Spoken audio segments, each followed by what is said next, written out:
Hola Julio, ¿cómo estás? Bueno, pues me da mucho gusto colaborar contigo, saludarte, saludar al público y bueno, pues me voy a permitir, más allá de que pues sé que algunos de las personas que nos miran consideran que este ejercicio pues a lo mejor tendría que hacerse en el diván del psicoanalista, a mí me da mucha risa esas consideraciones, pero más allá de ello voy a insistir precisamente en temas que a mí me preocupan de manera personal y que creo que no están precisamente en los medios. Obviamente hay un montón de información y está el plan B y está la guerra en Irán y está también pues hechos muy lamentables como esta situación muy triste, ¿no? Allá en Lázaro Cárdenas, Michoacán, de este muchacho ligado al grupo Incel de internet que pues lamentablemente asesina a dos profesoras.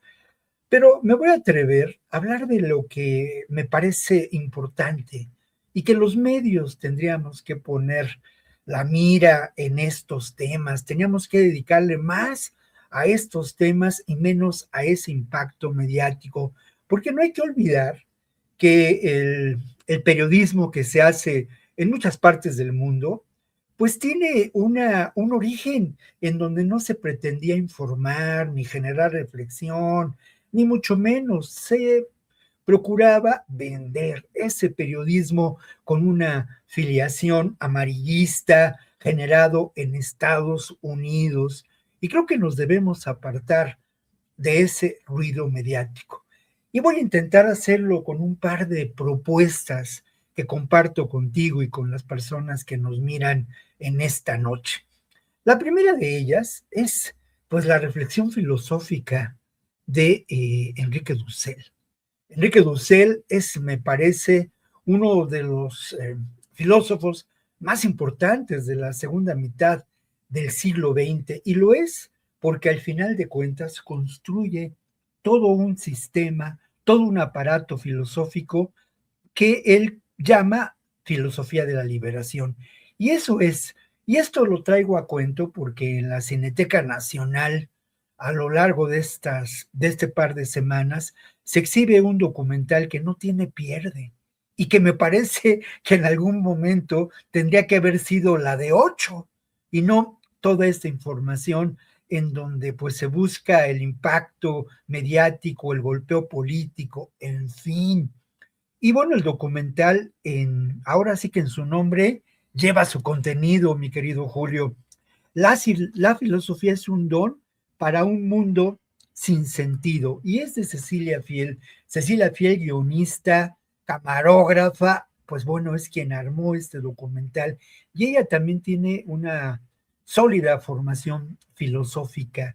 Y yo, pues, digamos que de este documental, dedicado a la última parte de la vida de Dussel, a lo que puede considerarse pues la última parte de su obra filosófica, rescato lo siguiente: la estética para Dussel es el placer de vivir y el placer de la vida. Y Dussel, pues también hay que mencionarlo, es el ideólogo o uno de los ideólogos del proceso de la cuarta transformación, más allá de los bemoles, más allá del oportunismo, más allá de figuras reprobables, la simiente ideológica del discurso político de Andrés Manuel López Obrador, sobre todo, pues tiene en el discurso filosófico de Dussel, su simiente, ¿no? Y eso, y su semilla, su generación.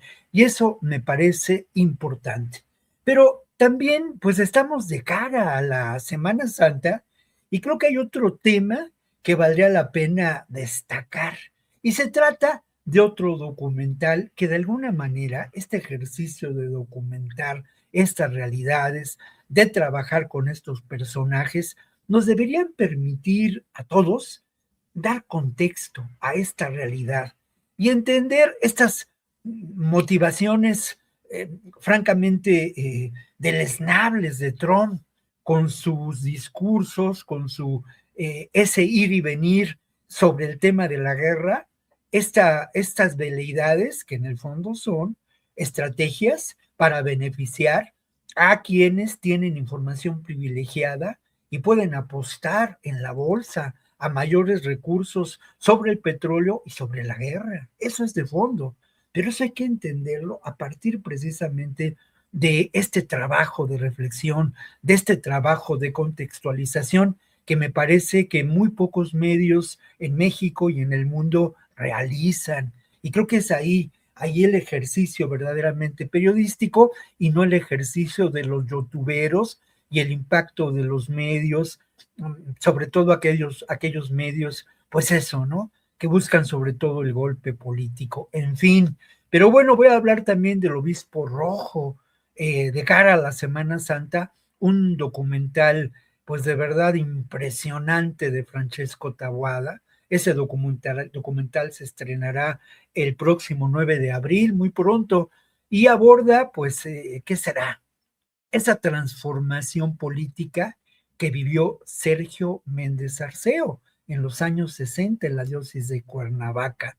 Y resulta que desde la mirada de quienes nos atrevemos a acercarnos a estos trabajos con una perspectiva reflexiva, pues nos damos cuenta que el mundo sí cambió, ¿eh? Ese mundo en blanco y negro de la televisión de entonces es el mundo a color, el mundo de la realidad virtual, el mundo efectivamente que es otro en términos de lo humano y de la cultura, de la complejidad de la existencia. Y ese mundo cambió precisamente gracias a personajes como Sergio Méndez Arceo. El nombre del documental, ya lo dije, es El Obispo Rojo. Y vayamos a la Cuernavaca de los años 60.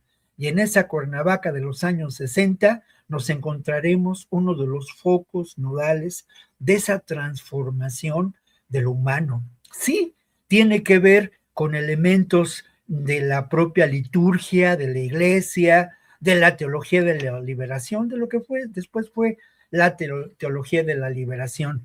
Pero arriendo de la música de Tino Contreras, de ese sabroso jazz que animó las celebraciones religiosas, las misas de las 12 del día allá en Cuernavaca en época de Méndez Arceo, pues yo quiero mencionar la presencia y lo que significó el psicoanálisis de la fe de Mercier, por ejemplo, ¿no?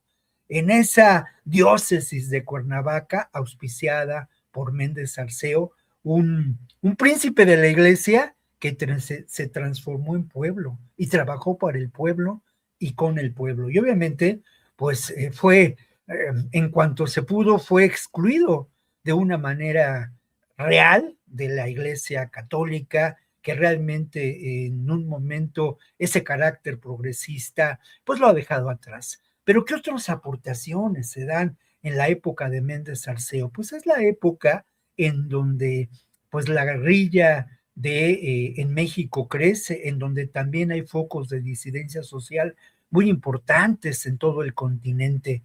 Méndez Arceo establece alianzas con estos grupos de diferente tipo y sirve de puente para lograr incluso rescates muy importantes de personas secuestradas, y tiene un amplio reconocimiento por estos grupos, por su honestidad intelectual y por ese estar del lado de los pobres. El documental de Francesco Taboada, de mi amigo Francesco Taboada, de veras que es un ejemplo también de investigación. Mirar a Ivan Illich, escuchar a este hombre de una inteligencia prodigiosa, reflexionar sobre la cultura contemporánea, es maravilloso. Son 3 horas de documental, pero 3 horas que no tienen el menor desperdicio. Este documental se estrenará, insisto, el 9 de abril en distintas salas a nivel nacional. Y para cerrar el comentario, Julio, quizá me extendí demasiado hoy, pero la verdad de las cosas, eso lo creo como periodista. Miremos desde otra perspectiva la realidad, alejémonos del impacto, contextualicemos y al final de cuentas reivindiquemos el periodismo como un oficio de carácter humanista. Te mando un abrazo, mi querido Julio, y obviamente un saludo para el público que ha tenido pues la paciencia de escucharnos. Muchas gracias, Julio. Nos encontramos la próxima semana.